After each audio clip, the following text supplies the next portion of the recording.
All right, everyone, you know what time it is. It's 1 p.m. It is the best hour of your week. This is Tipping Points and Puzzle Pieces. So we're going to kick off a great hump day for you now. Man, let me go ahead and bring on our illustrious, esteemed. I have to find different, adjectives every week to bring him on in. Mark Boatwright-Frost.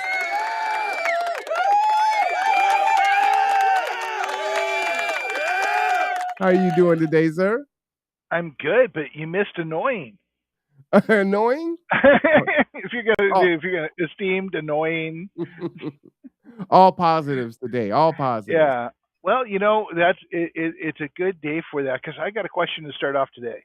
Sure. Are you either, or are you or? Am I either or am I or? Am I either or? Can I be now or later? I love now or laters. Yeah, but in this case, are you either or are you or? Am I either or am I or? Would you like some context?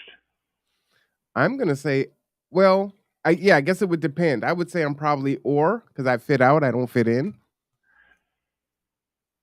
So we're talking about being American today. America? We talking about America. Uh-oh. America. America. We're talking about America today. We're talking about what it means to be an American these days. What is an American? I mean, what the heck even is that anymore? Oh boy. So I will start this off by saying it seems to me that in America you have to be for something and against something. You have to be either this or that, but you can't be both, and you can't be accepting of them. Does that seem fair in what we see in media and the rhetoric being tossed around? Yeah, I think that's accurate, but I think there are some things that I wouldn't be tolerant or accepting of, right? Yeah, and those change from person to person to some degree. Right. Probably not a lot of things, but there are some things where it's like, yeah, no, I can't get on board with that. Well, we talked about the colors in the logo for Resilient Ecosystems, and it's the bridge with the puzzle pieces in all different colors going through it. I have, and as I mentioned earlier when we were talking before the show, I handed my card to somebody at a Costco, and because we were talking about the resilient communities thing, and they were all about resilient communities, until I handed her my card, and she said, "Oh no! I mean, your card has too many. Your logo has too many colors, and it means you're accepting of LGBTQ." Mm. And the conversation ended right then and there, and I was like, caught completely flat-footed by that because it is multiple colors, but it is not a rainbow. So, but it is about diversity because we have to have diversity to be a healthy environment. And so you didn't even get a chance to elaborate or go into detail? Nope, that was a deal killer for her. Wow. And I was talking to someone a while back when we first started this project, and we were talking about diversity and acceptance and tolerance, and we ended up on the subject of guns. Now, I don't know if you know this, but I've been a gun owner most of my life. I've been using guns since I was very young, and was taught that they were a tool and to respect them. And the whole gun ownership thing kind of makes me a little cringy because it's so full of rhetoric and so missing a lot of common sense, and that's on both sides, not just one. And she said, "Oh, you own guns? I can't talk to you." And she got up and left. Because you owned guns? Because I owned guns. Oh man, I'm a big supporter of gun ownership. So my point here is, in this country, we are almost programmed to be for or against something, to have an identity as an American.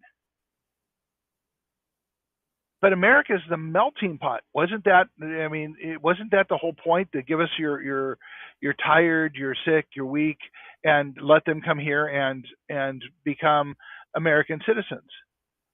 there's so much hypocrisy and so much mixed messaging in this country about what it means to be an American and where you are. I mean, where Burt Reynolds said in Smoking the Bandit when he was talking to Sally Fields, who was a dancer from one of the metropolitan areas like Chicago, New York.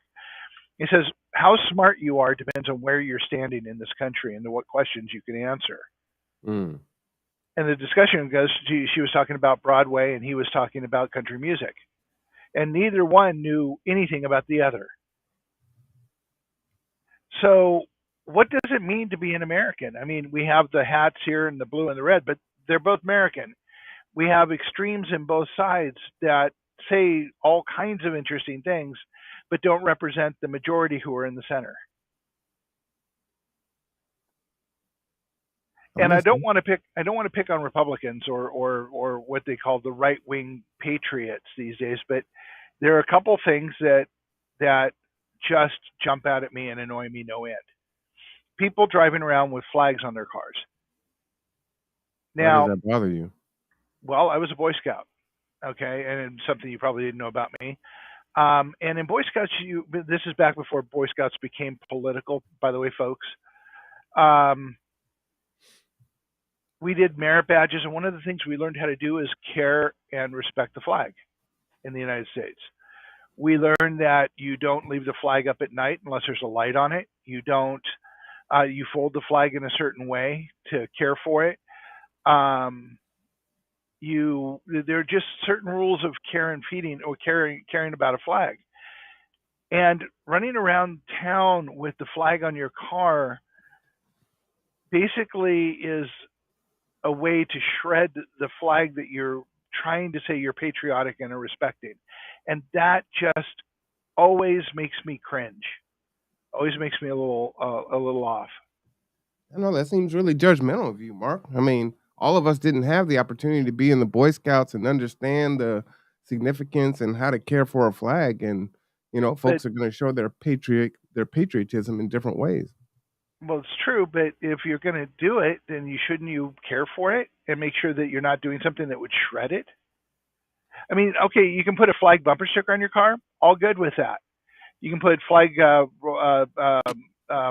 vinyl in your back window. All good with that.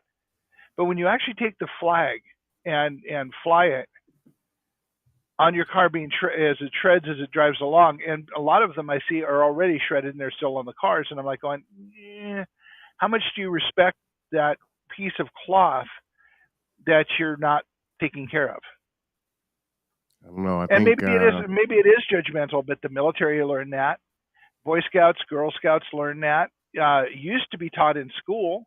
you just talked about folks having a conversation about different things and the other one not knowing or having any point of reference. So I haven't been Exactly in the so. military. I haven't been in the Boy Scouts or the Girl Scouts, and Did you I not don't know any fly a of that? flag. But if I did, it's like, hey, this is how I'm going to show my patriotism. Yeah, but did you know any of that? I mean, not having been in that, were you not taught I that in No, school? no, and I'm almost 50. I wasn't taught that. I know about it because of the polarizing discussions that are taking place today. But if I hadn't been in those discussions and listening to it, I wouldn't have known any different. Until then, or even now, I wouldn't think anything wrong with someone having a flag in their on their vehicle. You know what I mean? Yeah, and just as I say, I don't go up to people and barrage them about how bad they are for doing that. And I get that they have a different point and different way, and they haven't been taught that. But I will tell you, for me, it makes me cringe every Yeah. time.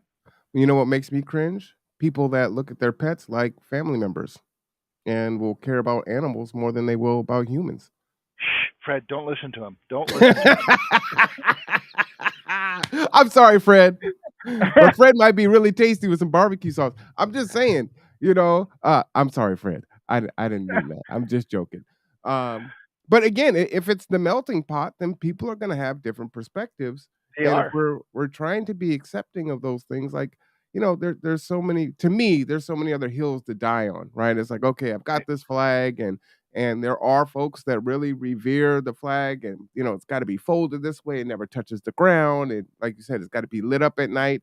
If there's no lighting on it, then you need to take it down. It's half mast, all these different rules and things. And for a lot of folks, it's like, how can I show how I feel in a way? So should I not, if I can't do it to that degree? So does that not make me American? Does that not make me patriotic? I think that's where we have so many different touch points where we find all this division. You know what I mean? And that is an excellent way to launch right into the discussion we're having today. Because it is, what does it mean to be American? What does it mean to be patriotic? I think that the flag was a metaphor for me. It makes me cringe. It's not a battle I'm willing to fight because, the people are trying to show they're patriotic. Um, and I'm not going to go school them because that would, create a conflict that doesn't need to happen. But I was taught a specific way of caring for the flag. So when I see it disrespected, but I will go back to the 1960s and I think it may be early 70s. Mick Jagger, I think it was Mick Jagger, wore an American flag onto a talk show and was asked to leave. And a country music performer at the same time, I want to say Roy Rogers, but I could be wrong on that, wore the same exact shirt and was revered for it on a talk show. So we have a double standard, and we hold other people to that double standard. I try not to hold people to that double standard, even though it makes me cringe. But what does it mean to be patriotic in this country? And I think if we start stripping down a little bit, we might be able to get to some place where we can find a common ground that we can agree on. Well, let me throw something in there. Is it Okay? patriotic when, the military, kind of sells itself to the NFL? Or, you have at sporting events, you see flags, folks have their hand flags and then they're just on the ground of the stadium. Should it You, be you trying to revered? get me? You trying to get me to cringe in the seat here? I'm just saying, it's like, You've heard me do this diatribe, and I will do this now, and it's going to be an absolute sidestep from our discussion. But where do you think those flags are manufactured, Marwan? Taiwan, China, Yeah. Where do you think fireworks are manufactured? probably in the same place. China, So right? China's yeah, really big with fireworks. I think. yeah, China invented them. So yeah, and they still are the largest manufacturer in the world of them. So when we celebrate our patriotism and our Fourth of July and our independence by supporting the Chinese economy, I always am both annoyed and amused. Hmm. What annoys you? The fact that people don't ask the next question, but that's entirely a me thing. But it's something we teach in the workshops is asking the next question is important to understand the reasons we do the things we do. And until we understand the reasons we do the things we do, we will have trouble finding commonality with other people. Hmm. Well, what amuses you? The fact that we are celebrating our independence by supporting the Chinese economy. I mean, it's the irony of it that amuses me, and the lack of awareness of it that annoys me. Do you think it's lack of awareness, or is it that we're, I'm trying to be so nice here. far? Well, I appreciate that. I guess I'm working on triggering you today, so Yeah, I expect this thing to go left here at any minute now. So stay tuned, audience. Mark's gonna blow his top, but is this kind of a byproduct of capitalism gone wild and us being such a consumer nation and wanting things, right now and for as cheap as possible? Um, for me, I feel like one of the ways that we can really start to right the ship in our country is made in America. Starting to really invest in our infrastructure and our fiber optics, repairing our bridges, training our citizens in these vocational skills to take care of our country and really kind of come back to made in America. and focus on that and not being so reliant on other countries for these cheap products. A couple months ago, I probably would have jumped right in there with you and said absolutely. But again, Bo of the Fifth Column did a podcast on globalization that made me rock back and start doing some research and thinking about the nuances behind that.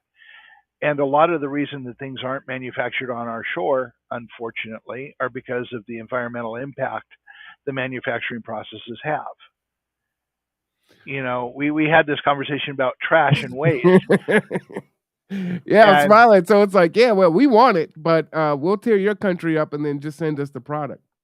right, except for we're on one planet, and you know something, it all comes back to haunt us and bite us right in the rear end. So here we are in the most 80 plus, 90 plus days in history. And we're looking at around going, well, what caused all of this? And we've talked about this again and again and again. But let's swing back to the conversation of what does it mean to be an American? Because it's all of the things we're talking about is, yes, it's corporations, but not maybe in the way you're thinking about it.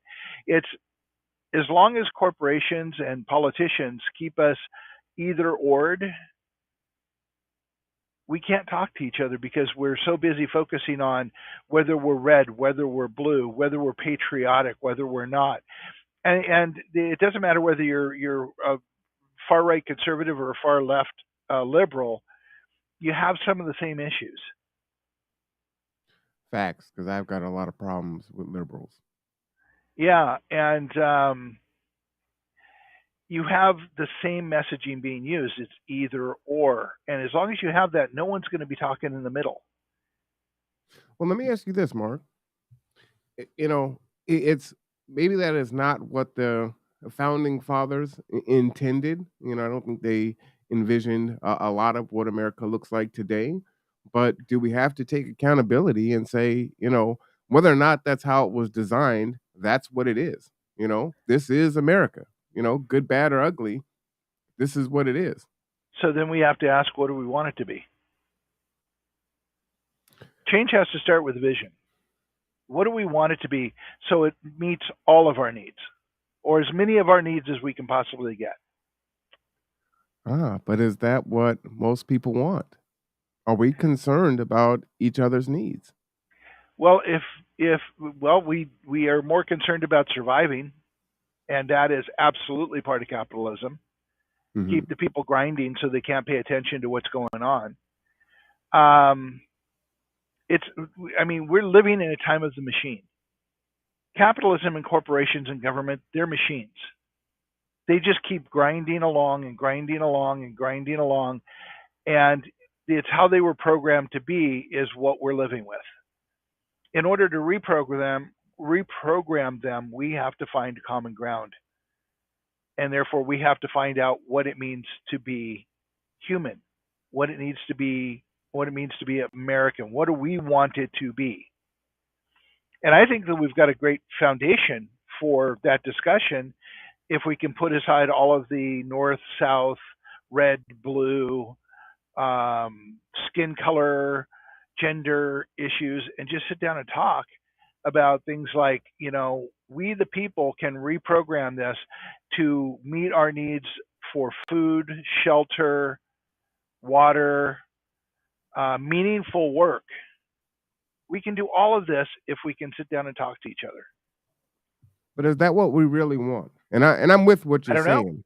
I'm just know. asking a question because If we can't get to a place where we do want this and can experience and can have that conversation, then it won't matter in about 70, 80 years. And that's the truth. But I asked that question because most of us are chasing, that dream, right?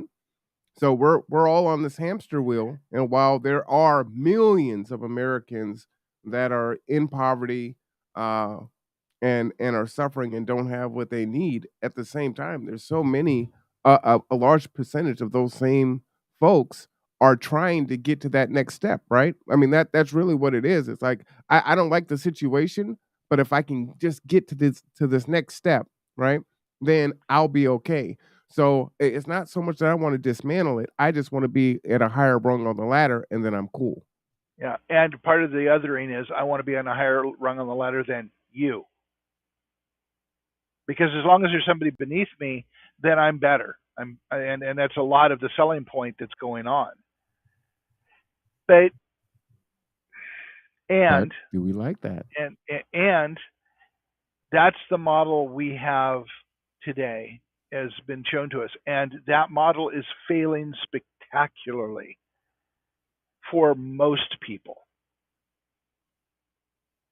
And we had this conversation last week in our podcast, and the fact is that the vast majority of people are never going to get to the next rung, and it's falling apart underneath them so fast that many are falling into homelessness, into poverty, and will continue to do so because the resources aren't flowing through the system, which is the whole idea of the healthy capitalistic system is in fact a pyramid. It is a pyramid scheme where the base is ever expanding customer base and money is Mm. flowing through the entire system.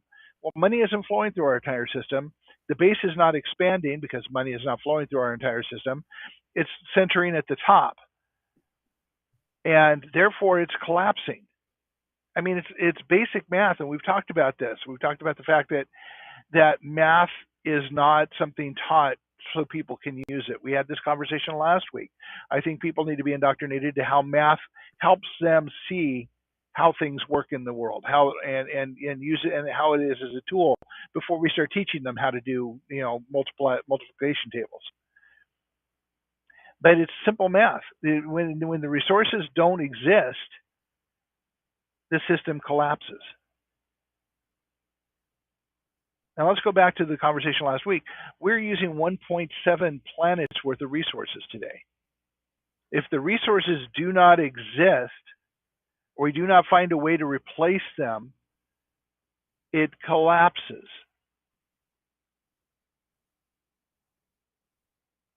That's just simple truth. That's the way everything works. And not wanting to see it doesn't mean it's not happening. I'm with you. So how do we get people to see a different reality? You guys can put your answer in the chat. You have the answer to that question, because I Yeah. don't. Yeah, I mean, this is the conversation we're having across the board is how do we make this work, and how do we get people to bring their pieces of the jigsaw puzzle when they're struggling to get to the next level or trying not to slide down into homelessness. Right. 46%, that's almost 50% of Americans are one paycheck away from being homeless.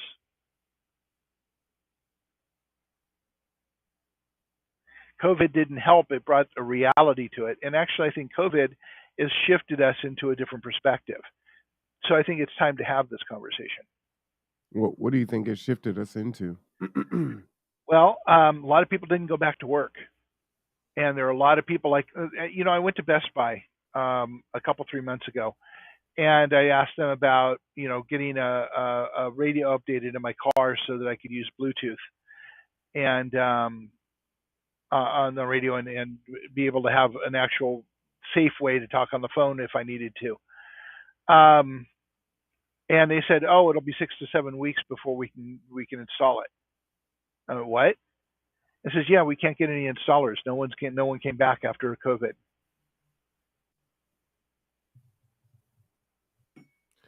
I have a very different viewpoint on that. I was just watching an article around a conversation.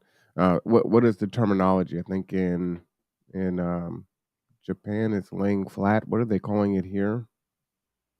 Not Uh, sure. there's some kind of a buzzword or a term that they're using. Yep, thank you for coming in, Michael. That they're using, but basically, employees are saying, you know what, I'm not going to do all the extras right now. I'm just doing, the bare minimum, my 40 hours if that's what's required, and I'm out. I'm not giving you any extras. I'm not answering any emails outside of work. I'm not doing any of these things. and Quiet folks are quitting. checking out. Yeah, quiet quitting. Yep. Thank you for that. The issue that I see with that is when you look and you've got a lot of Gen Zs. I hate that term. You have a lot of Gen Zs that are doing that, but now you're also seeing some Boomers and some Gen Xers doing that. In the article that in the interviews that they were having, these were folks that could afford to quiet quit. Right? They had these skills. They could remote work. Their skills were in high demand, so they could command a certain salary and they could write their own ticket. Most Tech Americans workers. can't do that. You know what I'm Right. saying? And so if most of us try to quiet quit, you're not going to have a job. And when you look at some of the previous videos, just Google, videos of homelessness in California and Philadelphia and New York and if you think it's bad here, it's nothing. This is Beverly Hills compared to homelessness in some of these other cities. And if it's okay to this point for it to exist, you can quiet quit if you want to. They'll go ahead and downsize, right? They'll get rid of all the folks that want to quiet quit, and they'll have the ones that are willing to come in and continue to do it. And you're going to suffer. And so you're seeing folks with master's degrees and bachelor's degrees, in their Lexuses and their BMWs, doing Uber Eats, right? Trying to make it. And it's like, well, that's what quiet quitting, did for you. Um, I, I think it's really dangerous to kind of push that out there. And while it may make change on the other side, there's going to be a lot of suffering for a lot of folks that kind of follow that mindset, thinking that, yeah, you know what, I'm going to quiet quit. And it's like, okay, you're going to pay for it. So I just want to clarify, I'm not pushing that idea out there. So I just wanted to say, yeah, did you think that I was condoning that idea? No, no, no. I'm not saying Okay, I that. just want to make sure. Yeah, yeah. No, the conversation went that way. And so I just wanted to touch Yeah. on that because I, I, Well, I there saw are a that couple article and it was like, oh, there are a dang. couple other aspects because I've seen those articles too. And when I talk about either or, those articles do a lot of damage toward either or. But remember, our media is owned by corporations, Yeah. so the messaging often gets skewed as it goes. But there are a But couple they things were from least. advocating for it. In the articles that I'm referring to, they were Mhm. advocating for workers to do this and Yeah, engage in this behavior. and that means that the corporations will be able to downsize and not have to pay salaries. I will tell you something I discovered while working in Silicon Valley. People are pawns for stock options.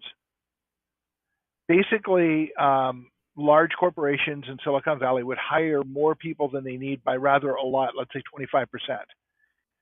And they would really have not much of a job for them to do. They would have them do, all these different things running around, but there was really no meaningful work for these people to do. And a lot of people would play solitaire in their cubes. And I'm not saying most people would do that, but I'm saying a lot of people would just because their job wasn't really trying, or they would write reports that were meaningless reports, so that when they had to downsize, they could just let those people go, and then they would still be running at full capacity without ever having to deal with that. It's an unfortunate side effect, and as I said, they're machines. They don't think of people as assets. They think of people as tools to use to maximize stock price. And so and then the other side of the people not going back to work at Best Buy or other places, you and I've talked about this before on this show. $15 an hour doesn't pay to help you live. And a lot of these are paying $15, $16 an hour to compete to hire people that aren't going back to work. And with COVID, and this is where I think COVID made a major difference in life, is that these people realize their life is at risk and they have no benefits and they're working $15 an hour. They're living with four other people, which increases their chances of catching COVID and getting really sick.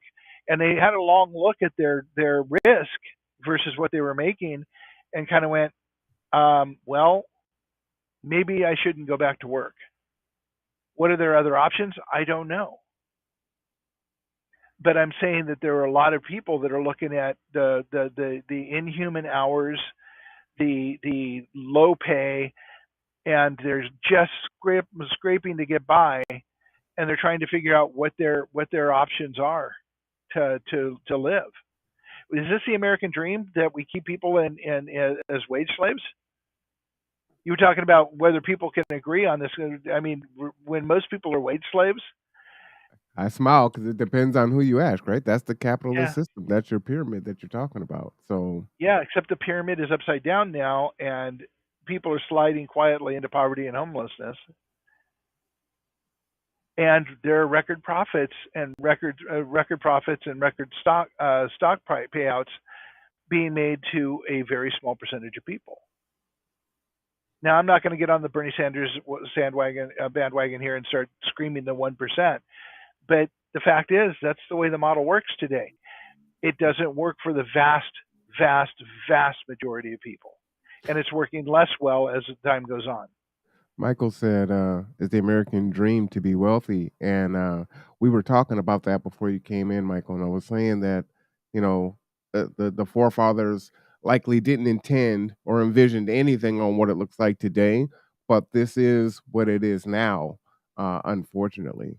And as long as we all keep trying to chase that next rung on the ladder, and we're not going to dismantle it. We're going to keep it in place. And well, one thing I want to point out right now, let's separate out two things that need to be vastly separated. I mean, need to be clearly separated in people's minds. Democracy is a form of government. Capitalism is an economic system. The two are not linked at the hip. I had to give him a horn for that one. Okay. Go ahead. Sorry about that. Well, there's a lot of argument for that, but until I can sit down and talk to Thomas Jefferson, and I haven't figured out a way to do that yet, I'm not going to make a judgment of what they were thinking because it's so easily colored by our needs of today to justify our behavior. I don't know, but can you when they founded the country, were they founding it for everyone?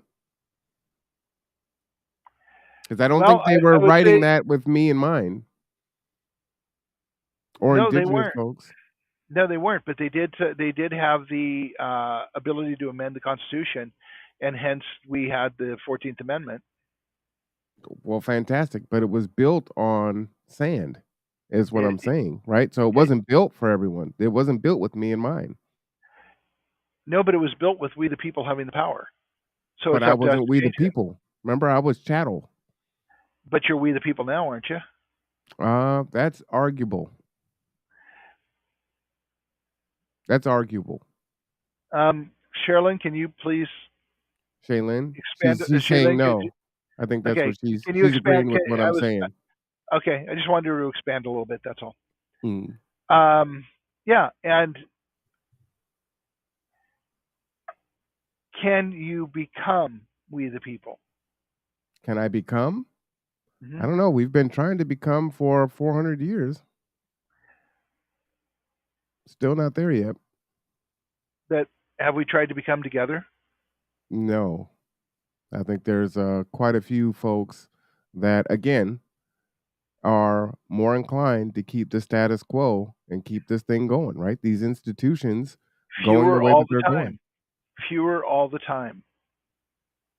There's actually not a majority of people trying to keep the status quo anymore because the majority of people are trying to survive. The trouble is Right, that the majority of people aren't working together to change it. right. But like you said, right? The thing is survival. And so in that survival, I've got to take care of me and mine, right? And I'm not theirs. You see what I'm saying? So they're Right. gonna save themselves. If I get saved along with it, then it's a great byproduct. Okay. And the point here is that we all have to. Well, we'll go back to what I said earlier. We either, we're all in one boat. That boat sinks. It doesn't matter what color your skin is, what gender you are, how you voted the last election. We're all just as drowned as we would have been if we were white and rich. Yeah, but well, see, you're not white and rich. You're just white, right? Yeah. So you've got a different perspective on it. But for a good majority of folks that are living at a different level, you know what I'm saying? That's not their reality, and No, I they're agree. not they're not So, one paycheck to being homeless, right? They're not one paycheck from not being able to pay their 3rd or 4th mortgage on, on their property or their boat or whatever the case may be. but they all complain about the alimony they have to pay for their third or fourth wife. Well, of course, right? And that's a whole different thing with family court. We can get into Yeah, that another time. we We can. are But all in the same boat, except some have yachts, some have rowboats, and some are drowning, right? and you and I have been here before. Mhm. We talk about how things are today, but we both work. And I will remind the folks out there that Marwan is the president of the board of directors for Resilient Ecosystems, and our job is to create a place where we work together to change that.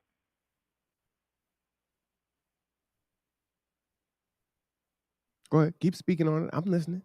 Yeah, no, I was reading what Michael said and what Shaylin was saying. Um,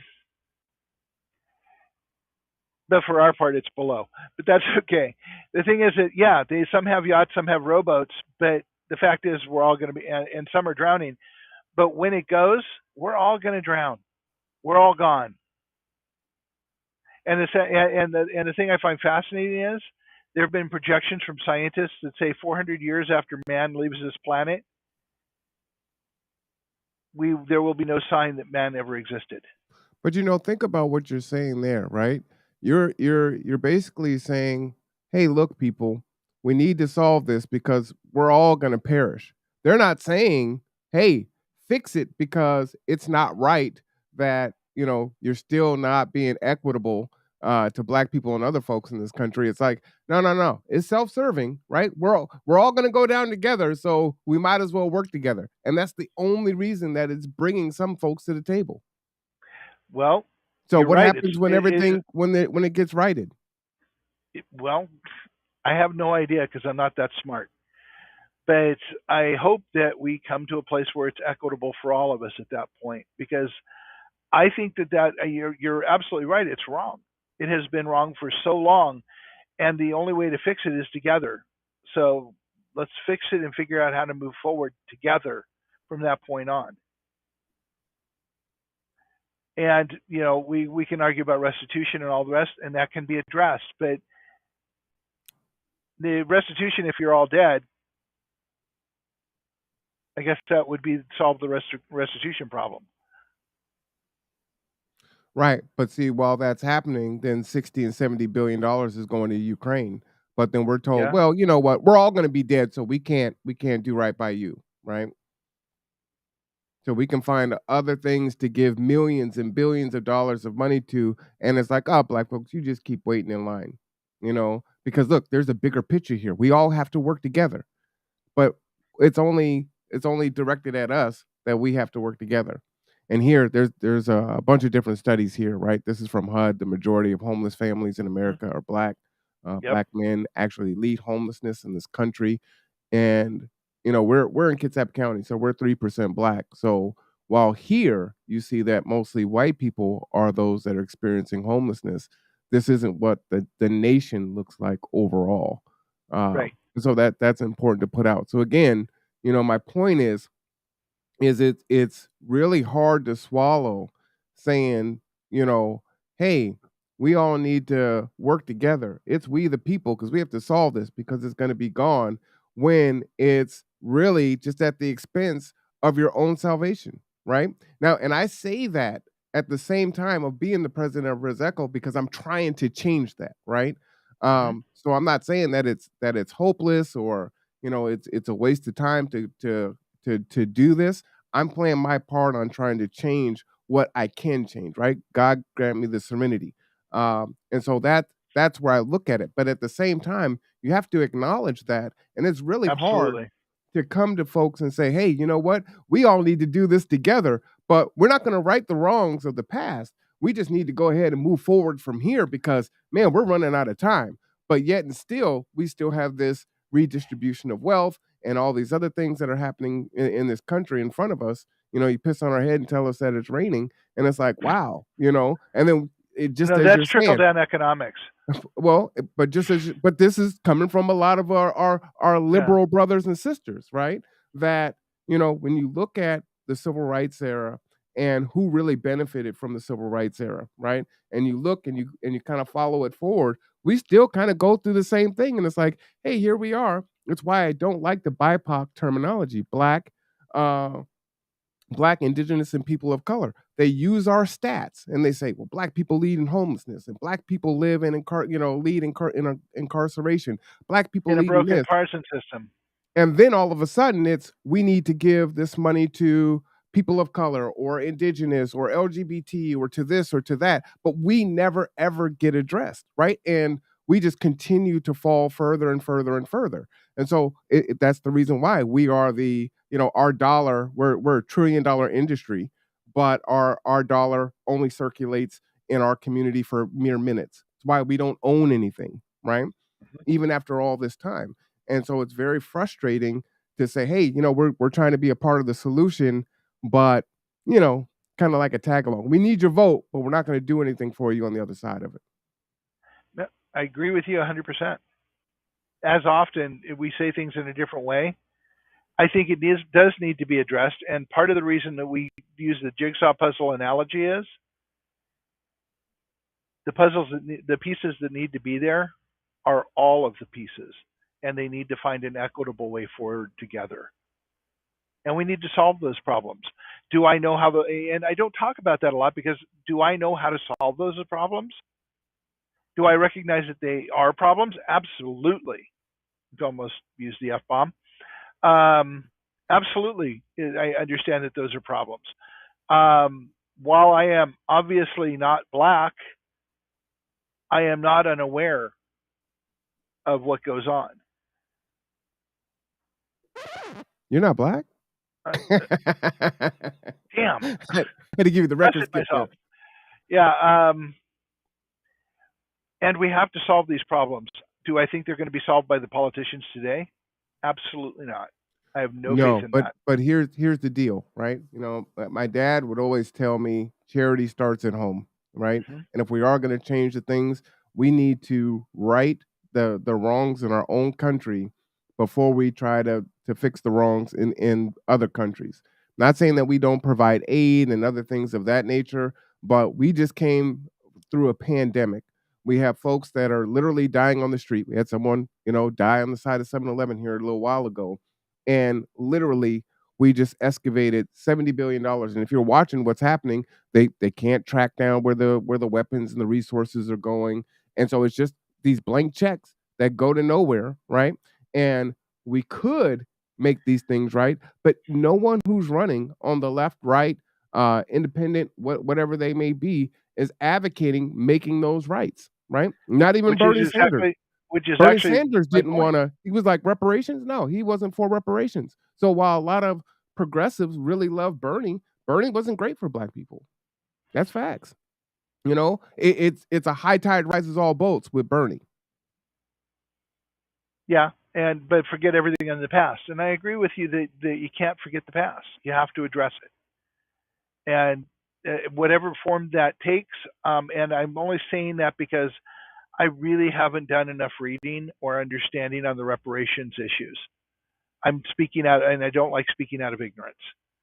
But should there be reparations? To me, it depends on what form it takes, and and and that is again speaking out of ignorance.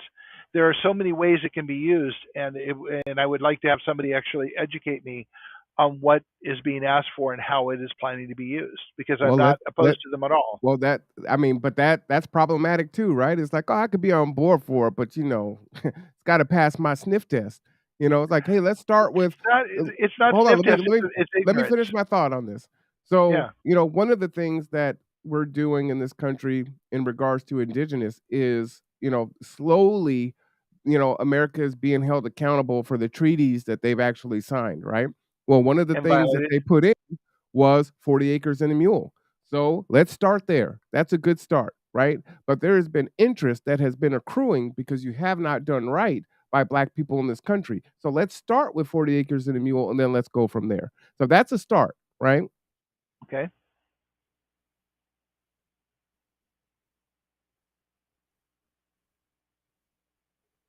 Just saying. Yeah, no, I'm my, you know how my brain works. I started seeing that, and then I started asking the next question, the next question, the next question, the next question, Well, where are and we gonna how. get the land from? How are we gonna do that? Well, we just let Bill Gates buy up, the majority of farmland in America, right? Maybe we start there. Maybe we don't let BlackRock or these other private equity firms, buy up all this property.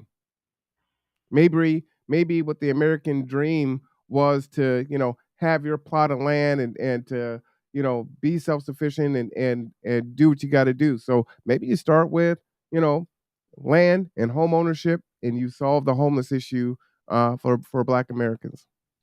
Which is something we've been talking about all the way through for all Americans, is guaranteeing a human right of shelter, food, education, water, health care. Right. But see how this plays out. And again, understand I have a dual mind on this, right? I do Hmm. believe in everything that I'm saying, but at the same time, everyone does need housing, right? The problem is what happened when the pandemic came, right? And then all of a sudden, it was like, hey, we've got these. They had the vaccine, and you literally had, you know, uh, politicians and others making sure that the richest zip codes in the country were getting vaccinated first. You had white folks and other people dressing up and disguising themselves as older people to get the vaccine. Right? I mean, you had this crazy stuff going on, but the whole time it was modeled that hey, these communities, these disadvantaged communities need to get vaccinated first, right? But that's Oh, not there's how it so was much playing more. out. But that's There's not so how it much was more. playing I, out. I, I understand. And I'm going to call you a little bit on this one. Mhm. First of all, I'm going to go. That's capitalism right back at you, and that's one of the biggest problems in the country is our worship of capitalism. It's, yeah, to our own detriment in every way. But there's also the other piece that you haven't mentioned, along with the vaccination issue, is how, and I'm going to blank on the historical reference here, but the was it Tuskegee that The was ticket that That's just that that one. yeah, I know, but that's the one that I know most of, that I'm aware of, that created a trust issue with the black community and vaccinations. And Well that's and capitalism is the reason I have a trust issue with vaccinations. and for good reason, right? Because now currently there's a lot of information that's coming out that is not looking too good for how these vaccinations had come about, right? Let's hit the chat here because we are having Okay. a conversation with folks. So Michael says this was a little bit back. This might be the pessimist in me. The country was founded on intolerance, race in this case. It's human nature to be intolerant against someone or something. So why not be intolerant of those super wealthy companies that can solve the global warming issues, starvation issues, etc. I love that. Shaylene Hmm. gave a surprise look there. Jalen said diluting our experience and existence. Michael said they are doing it legally, though. That's the issue pertaining to black right. And those things shouldn't be legal, right? And that's kind of my argument. Like basic needs in this country, housing, food, health, those things should not be for profit, right? Um, and so Michael says policies need to change, and they do need to change. And the question is, again, which we circle back to, that's the super trillion-dollar question is how do we, the people, get into a position to where we can actually make that policy change? We have to have conversations with each other and find a commonality beyond politics and religion and skin color and all of the other things that keep us separate. But I want to talk about the what Michael was talking about, is the legality of what they're doing. We have that in our own backyard. I actually talked to one of our city councilmen Friday, about that building that you and I have discussed over on Lebo being Mhm. built up right across from the former bowling alley. That his sole existence, in my opinion, is to block the building behind it. It is the garages, the parking garages on this building are ridiculously high, like 14 feet high. The building is narrow and tall, like 3 stories on top of the parking structures. And the only reason it exists is to block the building behind it. And when I talked to some folks about it, they said, oh, the guy who's building that building wanted to buy the building behind him and was told no. And so this is, the councilman said, oh, a spite building. Mm. And I said, yeah, it appears to be because I mean, every time I drive by there, I'm a little annoyed because this is in existence. Now, I come from Southern California where I watched people who bought these homes in good faith that the homes would have the view and would continue to be prime property to have somebody build right in front of them, who built right in front of them, who built right in front of them. And every one of them thought that they were going to be the only one all the way down and watched the entire area I grew up in be paved over and blocking everybody's view so that these homes were continually devalued as they went. I personally think that a spite building or allowing a spite building to happen, no matter how legal and how approved it is by the city, is a bad precedent. You get no argument from me. And so we see that here too. We stamp it with, oh, but it's legal and it passed all of our stuff. But is it right? Is it good precedent? Is it human?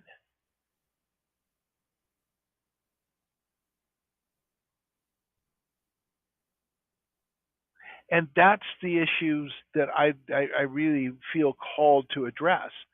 I mean, I don't care about a lot of things. There are a lot of things that just don't matter to me. But how we apply our humanity to each other, how we have a social contract that works for all of us, that does matter. How do we get there? Only way to get there is to talk to each other, put down our freaking politics, and find common ground that we can agree on, that we need to create a social contract that works for all of us. It's the only way I know. And if somebody's smarter than me, bring your piece to the table and tell me where I'm wrong. Well, I And don't let's think you're figure it out. wrong. I think the chasm is how do you get to the other side where the decision makers, the policy makers are in a position to change so that every the majority of people are actually represented. So let's talk That about that's that. really the chasm. That's the Let, let's answer. talk. Let's talk about that one on one. I mean, Mhm. the 101 here. If you get a champion in a neighborhood to go to his neighbors and get them to have a barbecue and start talking to each other, and they get to a place and that person has been trained to communicate in a way that engages people and listens to them and hears their stories and builds relationships. You can get to a place where you build trust. You build that trust, you can have harder conversations, much like you and I have, where we can talk about the things that are meaningful to us and that hurt us so that we can come to an agreement about what's important. Right, but we have the privilege of time to do that, where there's a lot of folks that don't have that time. Well, the thing is that time is the only factor that we have. That's the only currency we have that makes any difference. And I've said from the beginning, this project, this process is planting seeds that we will never sit under the shade of the tree. And I get what you're saying, but what I want you to be cognizant of is the practicality of it, right? If I'm a single parent with it could be just one child, and I don't have transportation, and I'm working two jobs, and I'm in school or whatever the case may be.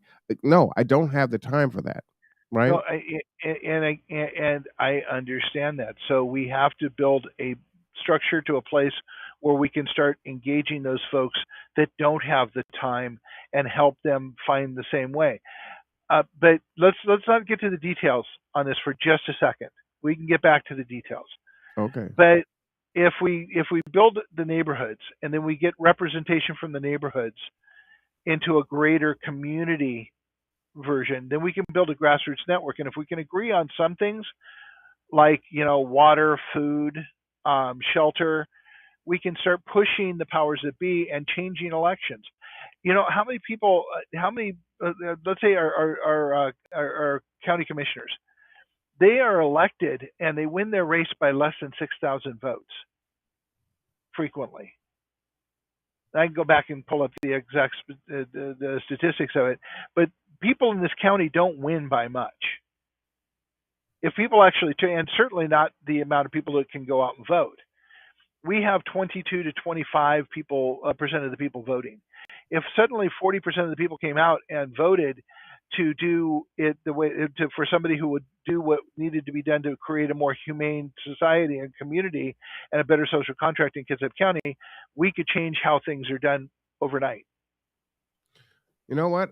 I would like to believe that, but when you look at, just for, the commissioner race, with Naomi and Josh, and I believe her name is Kate, right? Naomi Yeah, didn't have the money behind her, uh, no, but the other two did, right? So it's just not going to be equitable. You can't keep up with that. You can't go down and smooth, in these different arenas where you're inviting all these, big power players in Kitsap okay, County to so come and have drinks and have food and do all these things and produce. And folks, again, because time, like you said, is the most valuable thing. I think time is more valuable with money because with time I can earn money, I can do things, right? So they don't have the door knockers, they don't have the, the purse to actually run an so election the way that it needs to be ran. They don't have all the today, retired folks and folks that can right? do all the, cold calling and all those different things and building those relationships on behalf of that person. So Right. it's Today. like, That's exactly how it works today. I know no right, argument for me. But if you build a grassroots network based on community network neighborhoods and communities that have had these conversations over time, you end up with a grassroots network. That grassroots network turns out and changes the numbers without because the money doesn't matter then. How many signs you put out, how many soirees you put out, if you can turn out the numbers in voters by having that conversation through a network of connected people, you'll change the numbers. Doesn't matter how much money they have to throw out. And quite honestly, and I said this to our state senator the other day, said I'm probably going to have to decide how I am going to vote in this coming election, uh, based on the fact that the one candidate I know and has very clear statements about what they want to do and how they want to do it, and the other person is has a color and a party, but hasn't said anything about what they want to do. I'm going to have to make the decision based on information I have. Now, in the future, let's say you and I sit down with like 700 people in our networks, and talk about what is important to us, and then we press the candidates to answer those questions, much like we did when the candidates were on our show on episode 25. We press the candidates to answer questions based on what is the human thing they can do for Kitsap County, which I thought was a very, considering that it was on the spot and had no time to prep for it, they gave some solid answers. And I loved right. what Naomi had to say and what Josh had to say as well. But the thing But about the human lens, right? They may feel like, hey, you know what? We need to cut tax for business owners and, property owners because they will then be incentivized to build more, to hire more, to, open up new stores, to but employ you more have people. but you now have 600 educated people that have priorities set that they want to see happen in Kitsap County that will better for everybody and their communities and everybody else. And so they're going to come back with, well, it's nice that you want to cut taxes. How is that going to directly benefit our needs to have this done? Let me answer Michael's question here. So he says, "What Okay, blocks people from voting?" I think there's a lot of things, and shout out to apathy. Tara Simmons and a lot of other people that have made it to where is if you're not incarcerated, then you are able to vote. So I think that's a big one because that has been a trick bag used in the black community to make it so that we can't participate in democracy. But I think the answer to Michael's question is, look, it doesn't matter who I vote for, it's going to be the same thing anyway. So it doesn't matter if Mhm. it's Biden, it doesn't matter if it's Trump, it doesn't matter if it's Obama, it doesn't matter if it's Bush, it doesn't matter if it's Clinton. It's the same thing regardless. And so it doesn't work. You Which is come and how you Trump talk to got me. elected. You come in. It's how Biden got elected, right? If you're not black, then you're not. If you're not voting Democrat, then you're not black. I mean, this is how we get talked to and how we're supposed to vote.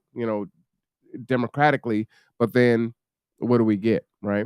Um, so it's very problematic. So a lot of folks are feeling like, what's the point? And I have these conversations all the time. You need to go and vote, and down ballot is really important. But again, who do they see that is typically running, right? They see middle class or upper middle class, typically white individuals that are running, whose platform has nothing to do with what's really going to impact their lives, right? They may give you the words, oh yes, we need to do something about homelessness and we need to do something about food insecurity. But again, every 2 years, every 4 years, it's business as usual, and they're watching things get worse and worse.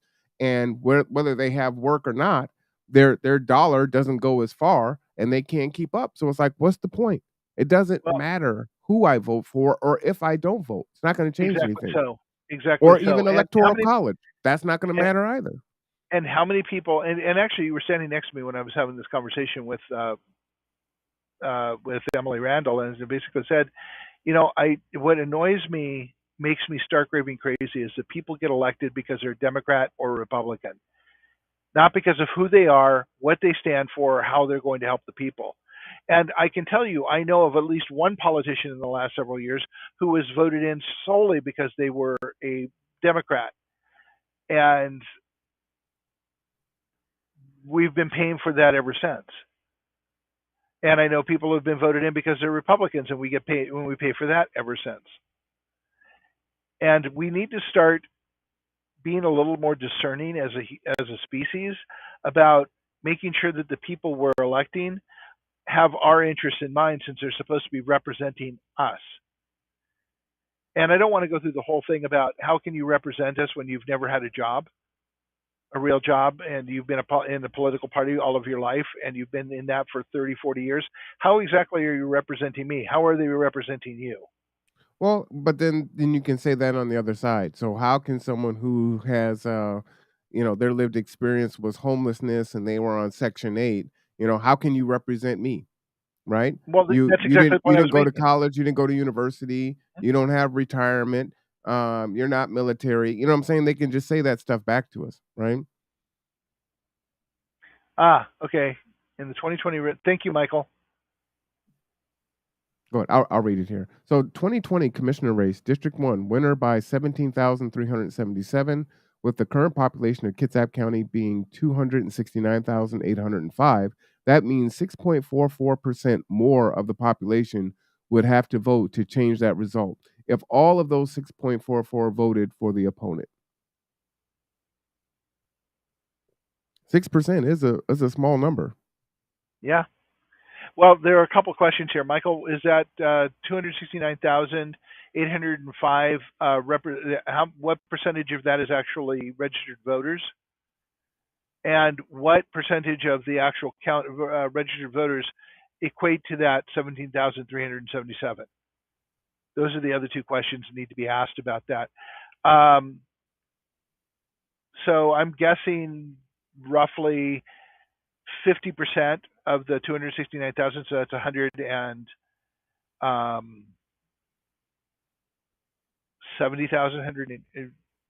140,000 or something like that.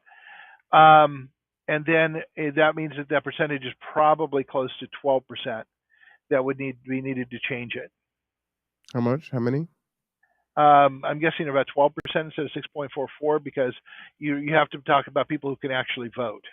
Mm. But then again, on the other side, we usually see somewhere between a 24 and a 30% turnout in Kitsap County. The last presidential race was closer to 40 some odd percent. Michael says correct. Yeah. So yeah, it does. I mean, there's always another question to ask to make sure that you've got the right numbers. But it's still 12% is not undoable, especially if you're building grassroots networks. So maybe, one of the ways that we can help kind of move this along, is when we do elect those that are really advocating for human rights, let's say, that we do need to support them, right? And I think about, Leslie Dogs, and unfortunately, the support came for her after she decided to resign, right? She had had enough. She couldn't take it anymore. And that's unfortunate because she was one of the folks that was making the change that we wanted to see. And so there are pockets of folks that are actually, who we the people want in office, but they're going against the albatross and the machine, and so they need our support. It's not enough just to elect them. You have to support them while they're in office to keep them Absolutely. pushing forward, right? And so I think that goes back to Michael's question Good earlier. question, and good So what question, blocks Michael. people from voting is they need to see that when the person that we want to be elected can actually make some change, right? And then they can be what's the opposite of disenfranchised? Re-enfranchised into voting, or enchantize the vote because they never voted in the first place. So maybe So, that's a good place to start. oh, and to that, I want to say that when Barack Obama first ran for president, I was extraordinarily excited by the "Yes, we can." But he said "Yes, we can," and people heard "Yes, you can." No politician can do it alone. There has to be popular support, and there has to be people doing the work. Yeah, but he had all three levels of government and squandered it away. I'm not a big Obama fan. Well, I said I was initially very excited about it. I didn't say I stayed excited about it. I'm a complicated man. Shaft, watch your Yeah, mouth. I was happy that some politician somewhere was delivering the message that it is all of our responsibility, not just the president's responsibility. But yeah, performance tells all over time. Well, and to that end, we can't allow our apathy to set in too quickly. Now, Nope. again, I'm very critical because he did have all three, and kind of like Biden. Again, I really look at the Democratic Party like Charlie Brown and Lucy, and it's like, all right, this time I'm gonna work with you. Yeah, I'm gonna reach across the aisle, and we're gonna do some bipartisan work. And it's like, all right, hold the football. Go ahead, Charlie, kick it. And And and here comes Biden, and she moves the football. Right? It just seems like yeah, Democrats go for we're that every single time. right, and we are over time. So I'm sorry, I was not watching the clock. Um, and we are past our time. So I do want to say this for those of you who haven't seen it.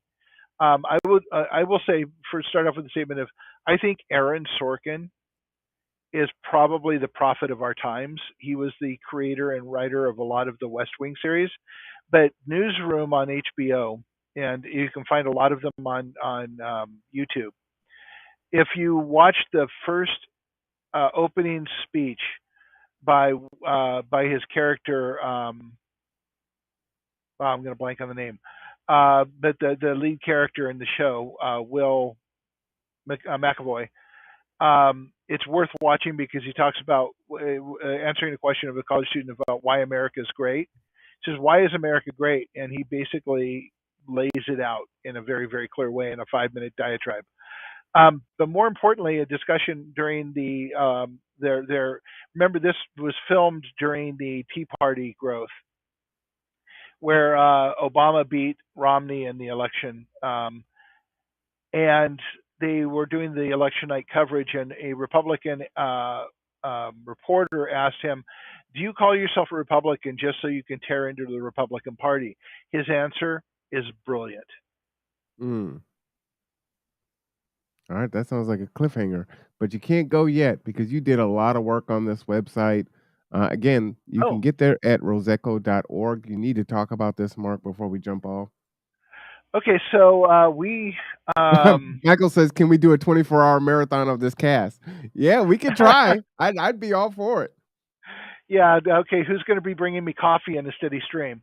And it. carrying away the pee bottles for when I finish drinking the coffee. Um, All right, so I just finished updating the website last week. I will freely admit that there are 7 pages that will be added to it and some changes that are being made as we go. Um, but the first section is an invitation to explore. There's a lot on this website. There is a ton of information. The first three tabs under the menu are the ones that, if you just want to kind of know what we do, scan those. They'll talk about it. At the bottom of this page, there is, we talk about social contracts, we talk about people and relationship, but this right here, the go up just a little bit. There. So there's a Cherokee parable about the wolf you feed, and the old Cherokee is talking to the grandson and saying that hold on just a second. Pop-up windows are driving me crazy. All right, so I was talking to his grandson, and they said there's a dark wolf and a white wolf, good versus evil, and they're constantly in battle. And the young son asks which wolf wins. He says, the one that you feed. And this is about in a battle within us all of the time. And the wolf you feed is the wolf you choose to feed. Are you going to feed the positive wolf, or are you going to feed the negative wolf?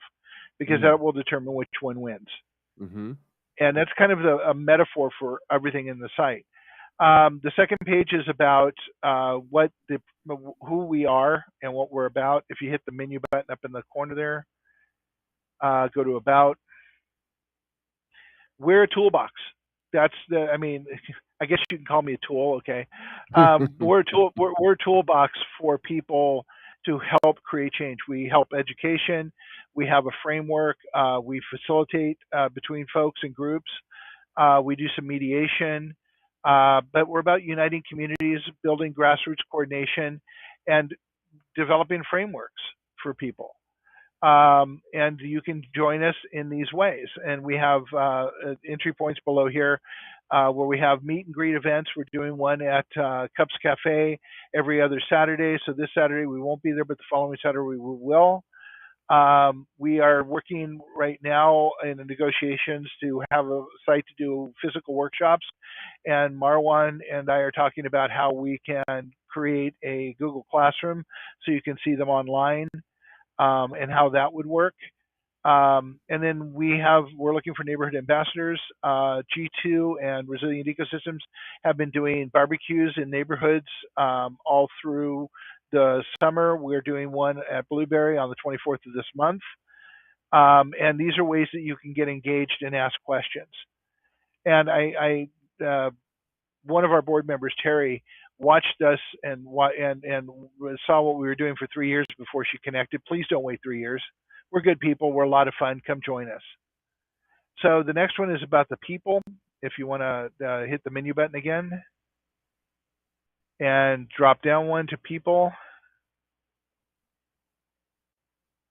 Okay, so these are stats about people because of population. I thought it was appropriate here. But you'll see these folks. And Michael just said he's got official approval for the barbecue. So if you cruise down to see who we have on board, you see this guy here on the right, or my left, is the guy across from me who's president of the board, Terry Selman, Martitha May, myself, and Michael Aki. Aki is are the 5 members of the board. But we got a new section down here. Is an advisory board. Now, the bearded guy on the right is an old-time friend of mine. He was one of the originators of this organization. He's retired from being on the board now, but he's there to give advice whenever he can. Tom Martin's a local businessman. Rochelle and Brandon, local business people. Laomi is one of our advisors on the board. Colleen Traxton, Dan French, Joanne Wright, a very broad. What are you Michael laughing said at? you stole a picture of him. Yeah, I did. But these are very, very diverse folks that bring a lot of different viewpoints. And when we put something out, this is an idea we have, we ask them to tear it apart. Tell us everything wrong with it. We don't want people that tell us how great we are. What we want to do is we want people that will tell us where we've made mistakes, ask us questions, ask us hard questions so we can make it better. This is the whole piece of the puzzle model. It doesn't work with a bunch of people agreeing with each other.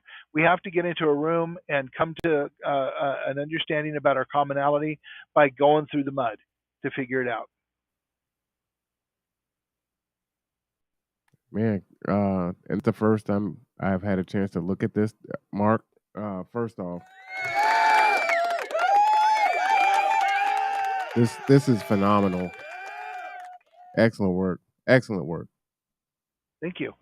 Now the mechanics. This is just talking. You go to the mechanics, actually, the one above. This is basically how we do it. This is all of it right here. 2 infographics.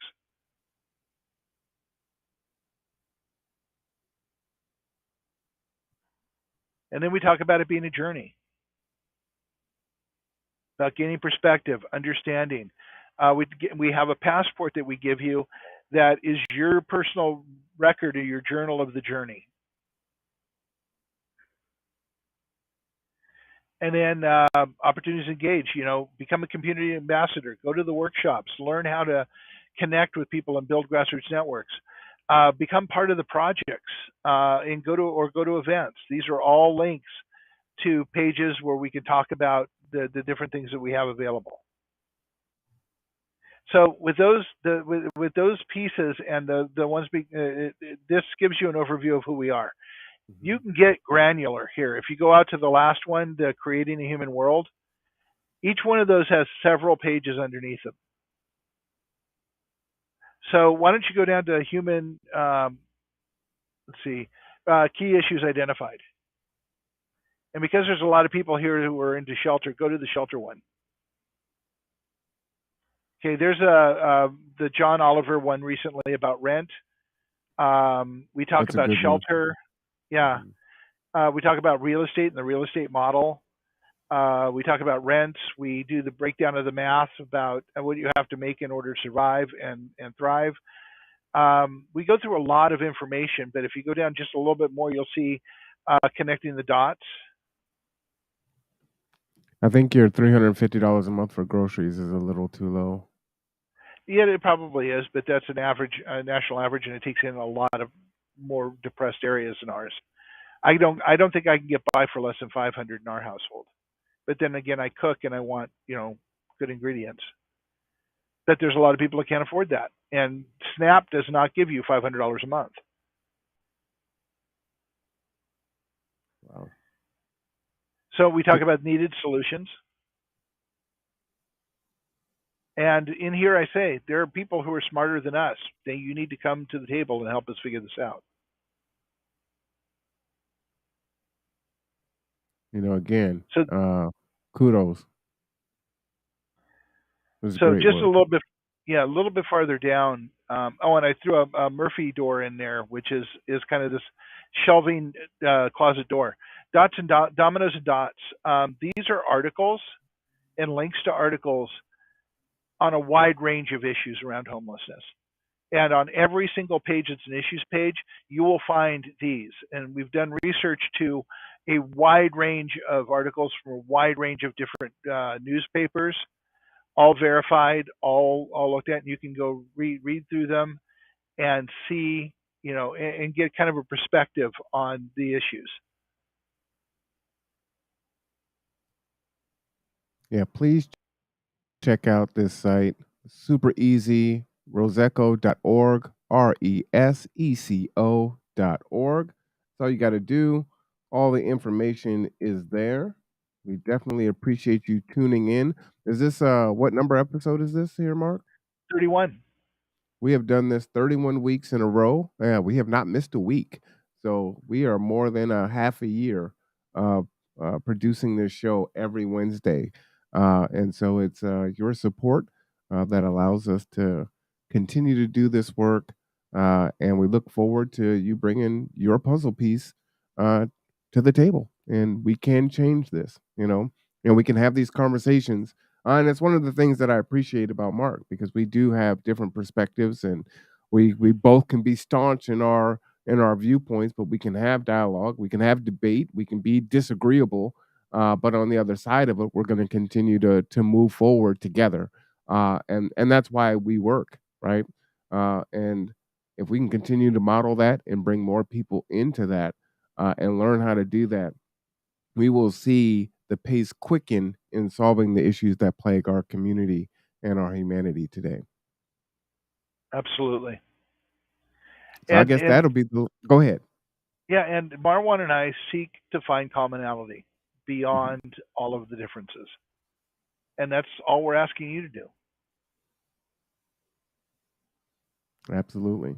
Well, we have definitely gone long. What we'll do is we'll edit out that last 20 minutes, and because that just goes over the website, which I think is helpful so people can kind of get a primer, and maybe you could put that on the website so if they want to kind of get a little visual on how to, walk through the website, that'd be pretty cool. Okay. Oh, Good idea. all right. Well, with I that am said, officially taking a week off from it though. you deserve it. You deserve it again. You deserve it, buddy. All right. So for Mark, I am Marwan Cameron. This is Tipping Points and Puzzle Pieces, a programming update. You will probably not see me, but for a hot second at 3 p.m. if you do. Uh, everyone, well, most of the people that are on the afternoon show will be at Silverdale for 5 p.m. For a conversation on homelessness and housing. And so there's a who's who of folks that are going to be there. So I will be there, and we're trying to figure out how we're going to broadcast the city council meeting. Many folks from G2, BHEA is under G2 now, and it's officially just the housing division of G2. They will be speaking at city council and providing their public comment. So trying to figure out how to be in two places at once tonight, but do stay tuned for that. And with that, get some lunch, and we'll see you here soon. All right.